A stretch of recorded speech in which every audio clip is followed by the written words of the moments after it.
Magandang araw mga mag-aaral. Sa araw na ito, ating tatalakayin ang isang napakahalagang paksa sa ating kurso, ang kahulugan at mga elemento ng komunikasyon. Bilang mga mag-aaral ng mabisang komunikasyon, mahalagang maunawaan natin kung paano nagaganap ang komunikasyon at kung ano-ano ang bumubuo dito. Sa pagtatapos ng bidyong ito, inaasahan na kayo ay una, maipaliwanag ang kahulugan at pinagmulan ng komunikasyon. Ikalawa, matukoy ang mga pangunahing elemento ng komunikasyon. At ikatlo, maunawaan ang kahalagahan ng bawat elemento sa epektibong pakikipagtalastasan. Ang salitang komunikasyon ay nagmula sa salitang Latin na communis, na nangangahulugang karaniwan o panlahat. Ibig sabihin, sa tuwing tayo ay nakikipagkomunikasyon, nagbabahagi tayo ng kaisipan upang ito ay maging katuwang ng kaalaman. Mahalagang tandaan na ang salitang komunikasyon ay hango sa wikang Ingles. Sa wikang Filipino, mas mainam gamitin ang salitang pakikipagtalastasan. Ang pakikipag ay nagpapahiwatig ng isang gawaing ginagawa kasama ang iba. Ito ay kusang loob, may layunin, at para sa kapwa. Kaya ang pakikipagtalastasan ay hindi lamang basta pagpapahayag, kundi isang ugnayan sa pagitan ng sarili at ng kapwa. Ayon kina Atienza at iba pa, ang komunikasyon ay isang proseso ng pagpapadala at pagtanggap ng mensahe sa pamamagitan ng mga simbolo. Sa prosesong ito, mahalaga ang nagsasalita at nakikinig ay parehong nakikinabang at nagkakaunawaan ng patas at walang lamangan. Sa paliwanag na ito, mahalagang tandaan na hindi lamang basta nagpapadala ng mensahe ang isang tao. Kailangan din itong matanggap at maunawaan. Higit sa lahat, dapat ay may pagkakapantay-pantay at pag-uunawaan sa pagitan ng nag-uusap.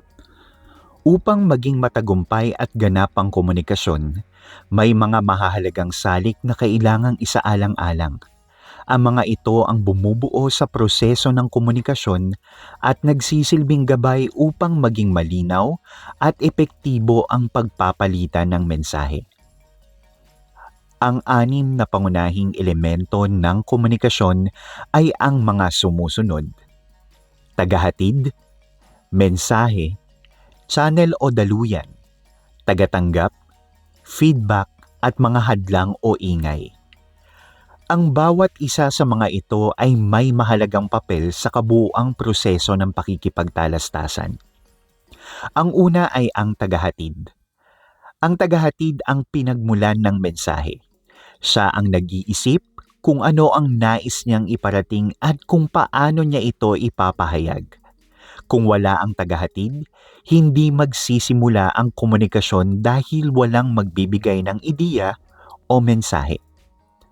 Ikalawa, ang mensahe. Ang nilalaman ng komunikasyon ay maaaring impormasyon, opinyon, damdamin o ideya na nais ipahayag. Maaaring maipahayag ang mensahe sa pamamagitan ng pagsasalita, pagsusulat, o di-verbal na paraan tulad ng kilos at ekspresyon ng muka. Ikatlo, ang channel o daluyan. Ang channel ay ang daan ng mensahe mula sa tagahatid patungo sa tagatanggap. Maaaring ito ay harapang pag-uusap, sulat o paggamit ng teknolohiya tulad ng video at internet. Mahalaga ring isaalang-alang ang tamang pagpili ng daluyan upang maging epektibo ang komunikasyon. Kasama rin dito ang turn-taking o ang maayos na pagpapalitan ng pagkakataon sa pagsasalita. Ika-apat, tagatanggap. Ang tagatanggap ang tumatanggap at nagbibigay ng kahulugan sa mensahe. Kapag nauunawaan na niya ang mensahe, maaari siyang tumugon at maging bagong tagahatid. Mahalaga rin ang back-channeling, tulad ng pagtango o pagsang-ayon upang ipakita na siya ay nakikinig at nakakaunawa. Ikalima, feedback.